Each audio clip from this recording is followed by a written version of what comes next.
All right, so we are back. We are doing our sleeve here.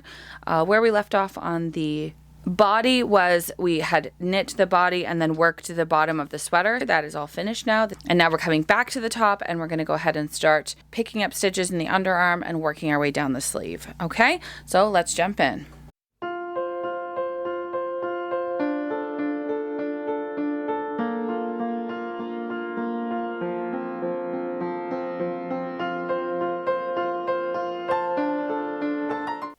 All right, now to get started, we're going to use that left needle to insert into the stitch that we want to pick up, and then use that as an anchor point. Insert your right needle normally. Leave yourself a long enough tail because we're starting with a new piece of yarn here.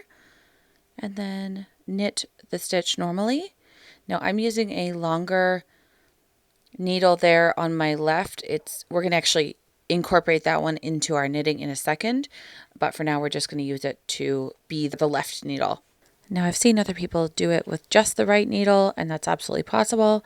This is just what works for me and makes it nice and easy when I pick up stitches. So we're going to continue inserting our left needle into, basically look for the V's in the below stitches. You want to basically match those up. And I'm trying to catch 2 strands of yarn as I incorporate that new stitch, just to make sure it's well anchored to my project. So now I'm going to begin knitting my first row of the sleeve here with a longer needle. It's the same size needle as the pink one, it's just a lot longer. And the only reason we need to do this is because the sleeve of my sweater is actually smaller. It doesn't have enough stitches on it for that 12-inch needle that we were originally using. So we're going to actually knit in magic loop, which is awesome because it allows us to use a larger needle to knit however many stitches we need to use. Okay, so I'm going to show you how to do that in just a moment. You'll also see in a second here that I have added a stitch marker at the end of the row and then at the end of the underarm section. This is where I will be doing my decreases for basically tapering down the arm of my sweater. Depends on the style. You may or may not decide to do this. It's completely up to you. All right, now to get started with this big long needle, being able to knit the other side, what we're going to do is we're going to fold our sleeve in half and slide the tube of your round needle out the back like I'm doing here. Match up your needle tips, turn your work around, and now this is the important part. The back needle away from you is going to become the right needle. So slide it out and make sure that you keep some of the tubing from your round needle over there on the left between our stitching, and that will keep everything perfect for you.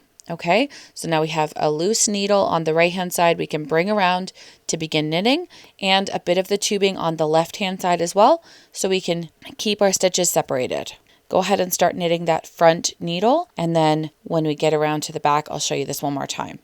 All right, now take your tube and pull the back section down so that our needles are matched up again, like that. Now turn your work around, and then we're going to pull the back needle through so that now our stitches are all sitting on the tube section in the center. And then we're ready to knit again. And what's great about this technique is it means that we don't need to worry how long the round needle is.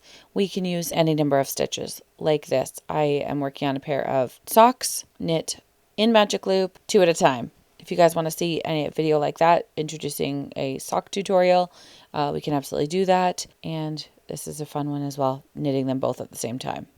All right, so go ahead and keep knitting down your sleeve. In my case, because it's a striped yarn, I'm going to go ahead and try to match up as best I can with the body of the sweater.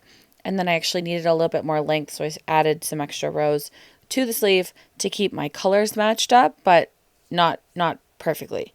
Anyways, and at the end, I got to my basically about an inch and a half from the bottom of my sleeve, and I started my cuff casting off. You might see there that the left cuff is a little bit brighter blue than the right one. I played yarn chicken and lost. It happens, right? Anyways, finish that sleeve and then go ahead and start the last one and weave in all your ends and you're all done. Thanks so much for hanging out with us, and go ahead and hit the like button if you like this video, and we'll see you over on this video here in just a moment. So click this one on the screen.